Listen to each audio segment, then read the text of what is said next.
Assalamualaikum warahmatullahi wabarakatuh. Selamat datang di channel Camai Studio. Sebelumnya, Mimin mau mengucapkan selamat menjalankan ibadah puasa. Semoga kita diberikan kelancaran selama 30 hari ke depan. Sebelum kita mulai ceritanya, saya minta dukungan dari teman-teman untuk subscribe channel ini agar teman-teman tidak ketinggalan cerita yang terbaru. Untuk cerita kali ini berjudul Warung Goib di Tepi Jalan.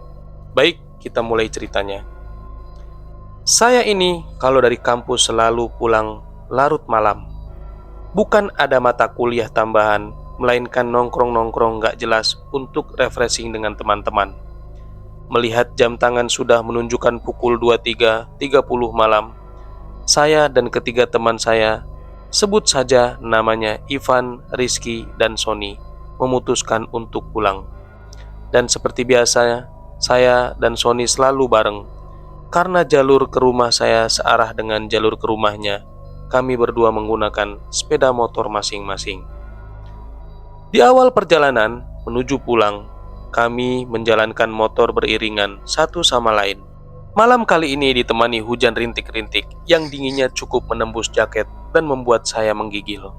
Tiba-tiba, Sony meminggirkan motornya dan mengajak saya untuk mampir bila ada warung nanti. Karena kami memang belum makan sejak tadi siang. Setelah saya menyetujui, kita pun kembali jalan. Dan saya jalan di belakang Sony. Di perjalanan yang sepi ini, hanya ada beberapa pengendara. Sebenarnya, malam ini malam yang aneh. Biasanya, saya pulang jam 00.30 saja tak sepi seperti ini. Walaupun hujan rintik-rintik, masih ada orang yang berlalu lalang. Namun, saya tepiskan pikiran itu. Mungkin itu hanya perasaan saya saja. Sialan, malam ini memang begitu dingin. Saya kurangi kecepatan motor karena dingin yang membuat konsentrasi saya buyar saat mengendarai motor. Tiba-tiba Sony yang di depan saya berhenti. "Kenapa Son motor lu?" tanya saya kepada Sony. "Tadi gue nggak lihat ada polisi tidur gede banget. Gue antem begitu aja. Makanya gue berhenti untuk ngecek. Takut kenapa-napa nih motor," kata Sony. "Hah? Polisi tidur? Setahu gue ini jalanan gak ada polisi tidurnya. Dan gue dari tadi di belakang lu. Lagian juga gue gak ngeliat lu nabrak polisi tidur." Hal ini membuat kacau pikiran saya.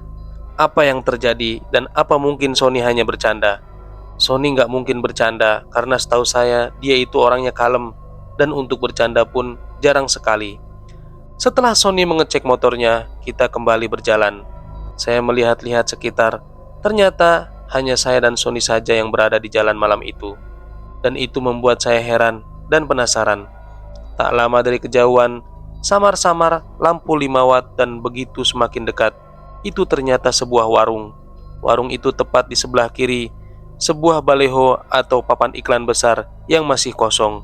Belum ada iklan yang terpampang. Akhirnya, Sony dan saya berhenti dan mampir ke warung tersebut. Pas saya turun dari motor, tiba-tiba saya tersandung papan kilometer yang tingginya selutut dan cukup membuat kaki saya sakit. Ya sudahlah, faktor dingin dan sedikit kecapean membuat saya nggak melihat adanya papan kilometer itu. Kami berdua masuk ke warung tersebut. Tersedia bangku dan meja, kami pun duduk. Setelah kami duduk, keluarlah seorang ibu-ibu dan seorang bapak. Sepertinya mereka suami istri dan menyapa dengan ramah sambil tersenyum. "Pesan apa mas?" tanya ibu warung itu sambil tersenyum. "Pesan kopinya 2 bu. Kalau ada makanan ringan seperti roti juga pesan 2 ya bu," jawab Sony. Ibu itu pun tersenyum dan kembali masuk ke warung untuk membuatkan kopi. Sambil menunggu, saya pun iseng-iseng bertanya kepada suami si ibu warung. "Warungnya buka 24 jam pak?" tanya saya. "Iya mas, saya berjaga bergantian dengan istri saya," jawab bapak itu. "Malam ini dingin sekali pak, dan jalan begitu sepi sekali," kata saya. Dan bapak itu hanya tersenyum kepadaku. "Ini mas, kopi sama rotinya," ujar ibu warung sambil menyuguhkan kopi dan roti yang kami pesan. "Oh iya, terima kasih ya bu," jawab Sony. "Saya buatkan tahu isi juga ya. Dingin-dingin begini enak loh mas untuk isi perut. Mas-mas ini masih hangat loh mas," ujar ibu warung. "Iya bu, terima kasih," jawab saya. Lagi-lagi ibu itu tersenyum kembali kepada saya dan Sony. Lalu saya ambil tahu isi itu. Kebetulan saya sangatlah lapar karena menerjang dinginnya malam ditambah rintik hujan. Setelah saya makan, ternyata enak juga tahu isi ini. Begitupun juga sambalnya. Sampai-sampai saya dan Sony habiskan tanpa tersisa. Seperti biasa, sehabis makan saya bakar sebatang rokok sambil menyeruput kopi hitam hangat. Beberapa saat kemudian, "Semua tadi berapa ya, Bu?" "Kopi 2, roti 2, dan tahu isi kita berdua habiskan." Hehehe, ujar Sony sambil tertawa. "Semuanya 20.000, Mas," jawab ibu warung sambil tersenyum. Setelah kami membayarnya, kami pun segera melanjutkan perjalanan pulang. Saat saya menuju motor, lagi-lagi saya tersandung papan kilometer. Oke, kali ini saya benar-benar meleng. Penasaran dengan papan kilometer yang membuat kaki saya tersandung. Saya pun melihatnya, di sana tertulis KM12. Setelah rasa penasaran saya hilang, akhirnya kami pun memulai perjalanan pulang. Jalanan masih tampak sepi. Hujan rintik-rintik sepertinya tak mau berhenti. Di pertigaan jalan, Sony pun belok kiri karena kali ini saya sudah nggak sejalur lagi dengan dia. Dan rumah saya masih agak jauh sedikit. Anehnya, di jalan yang menuju ke rumah saya tidak sepi seperti tadi. Ada beberapa kendaraan yang lalu lalang. "Sialan, malam ini sangat aneh. Mungkin karena gue kelelahan," gumam saya. Sesampainya di rumah, saya sholat isya dan membersihkan diri. Mata pun belum mau menutup alias belum ngantuk. Saya pun mendengarkan lagu. Tiba-tiba HP saya berdering, ada panggilan masuk. Ternyata itu Sony. "Tadi lu ngerasa aneh nggak selama perjalanan pulang, Dit?" tanya Sony melalui telepon. "Iya sih," jawab saya. "Kirain gue doang, Dit. Motor gue pas dicek di rumah ternyata nggak ada yang rusak. Padahal tadi gue nggak hantem polisi tidur. Gede banget cuy," ujar Sony. "Ya syukur deh Son. Sorry gue capek banget nih. Gue tutup duluan ya. Besok di kampus aja kita ngomongnya," jawab saya. Oke Dit," ujar Sony. Karena perjalanan tadi membuat saya stres, nggak seperti biasanya. Akhirnya saya memutuskan untuk tidur dan menutup telepon dari Sony. Akhirnya saya pun tertidur. Seperti biasa, alarm HP saya pukul 5 pagi berdering untuk membangunkan sholat subuh. Mata terasa berat untuk melek.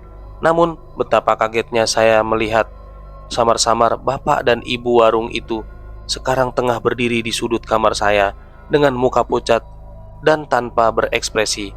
Sepertinya saya antara sadar dan tidak, atau hanya berhalusinasi. Sialan, apaan lagi ini?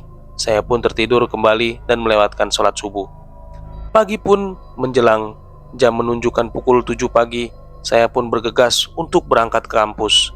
Saya berencana berangkat melewati jalan semalam dan melihat apa benar ada warung di situ.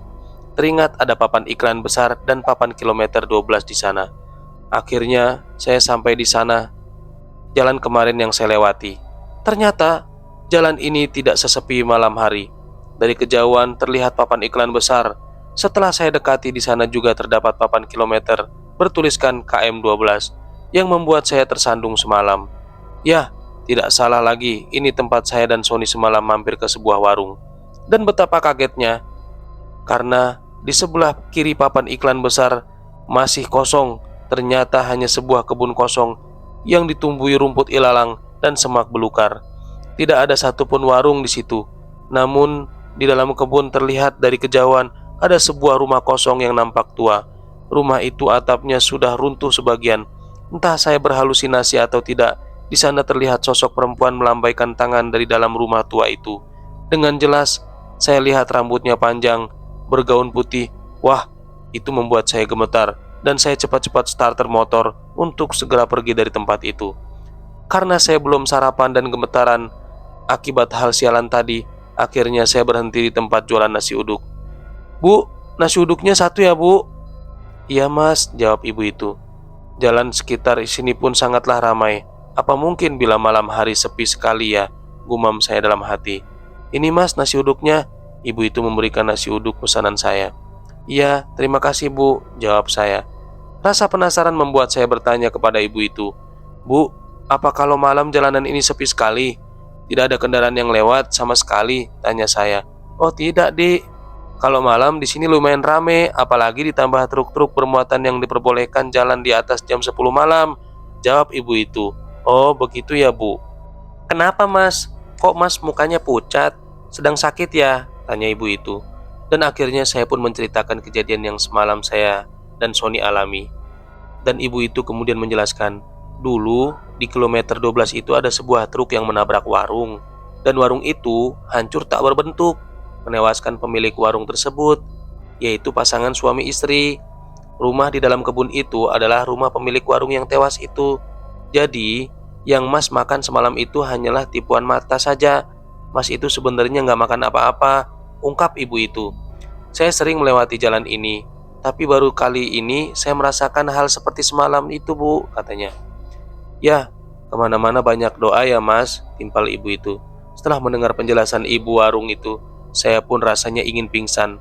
Berarti penampakan di kamar saya tadi pagi itu bukan halusinasi saja, melainkan penampakan hantu pemilik warung itu. Akhirnya saya tidak memberitahukan hal ini ke Sony, karena saya takut dia akan trauma dalam hal ini.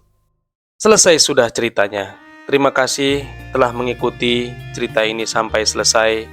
Hikmah cerita ini, sebelum kita pergi kemana saja, jangan lupa kita berdoa agar tidak diganggu dari hal-hal yang tidak diinginkan. Silahkan meninggalkan komentar kalian untuk kesannya selama mendengarkan. Jangan lupa share, like, dan subscribe. Sampai ketemu di video berikutnya. Wassalamualaikum warahmatullahi wabarakatuh.